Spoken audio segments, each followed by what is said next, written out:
So, how many of you guys have your phone with you all the time? Raise your hands. Okay. So, in a statistic that I found, 71% of individuals over the age of 18 sleep with their smartphones. How many of you guys sleep with your smartphones right next to you? Okay. Now, how many of you guys would consider it dangerous? Okay, a couple of you, not many of us though. Well, if you have a Samsung Note 7, it is. So on August 19th, 2016, one of the lead phone companies in the world, Samsung, created or released their Note 7, their brand new phone. The Note 7 was just an upgrade of their last phone, the Note 5, but the Note 7 had a bunch more features, including an iris scanner instead of passcodes, a magnifying stylus, and even a better battery saver mode or a better nighttime mode so you can read at night. All these features that Samsung brought to this new phone were in efforts for Samsung to get up in the high-end category of phones along with iPhone, to create a more high-end phone like the iPhone. So everything was going good for Samsung until their Note 7s across the world started to explode and catch on fire. This caught consumers by surprise because it wasn't just a few of the phones. Actually, there were over 100 cases in the United States alone in the first 2 weeks of batteries of these Note 7s catching fire, overheating and catching fire.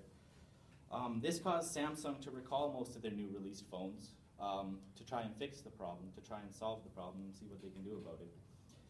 So Samsung figured it out to be what they thought was a battery problem. So they changed the batteries in the phones, and they sent out millions of new ones to replace everybody's phone who was blowing up and everyone else who could have a faulty phone. So after Samsung released the Note 7, re-released the Note 7, the problems didn't stop. There were still problems with the phone overheating and a lot more problems with the phone batteries exploding. Well, not necessarily the batteries, it could have been something inside, they still don't know. So one of the safe models of the phone that they re-released as the safe model even caught fire on an airplane. So there was this airplane on Southwest Airlines in the States, and it was evacuated before the flight took off. Luckily, nobody got hurt or injured on the plane, but it was evacuated because one of the passengers' phones did catch on fire and start on fire in the plane. As I said, all the passengers got off safely, nobody got hurt. But this phone was confirmed to be a Note 7, not the old ones, one of the newer ones that they fixed. So on October 10th, the Note 7 was officially recalled by Samsung, and Samsung also announced that they would halt production and halt marketing of the product just so they can figure out what's going on and make sure nobody else gets hurt. The halt of the Note 7 in market was what Samsung believed to be the fastest way to solve the problem and make sure no consumers got hurt, make sure nobody else was getting hurt by these. But after the recall of the phones, the Samsung South Korean traded shares have dropped by 8%, and that has been the biggest drop since 2008, knocking $17 billion off the company's market value.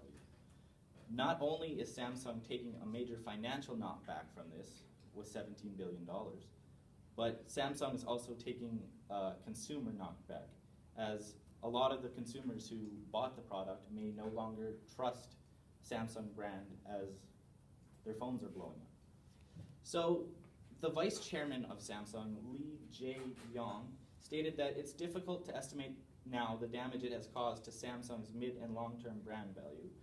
But that's not the only concern for Samsung with facing this matter, but it is uncertain how much it will affect their company as a whole and product as a whole in the future.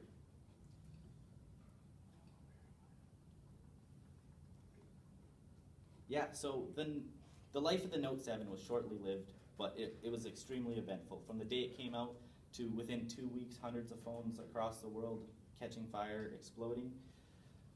There were countless, oh, that's the same thing I just said. So Samsung thought the safest way for the to fix the problem was to remove all the phones. So they are advising consumers to return the phones to the place you have purchased it for a full refund or an exchange for another Samsung product. But from what I've seen, many of the Samsung customers have already switched to the iPhone 7.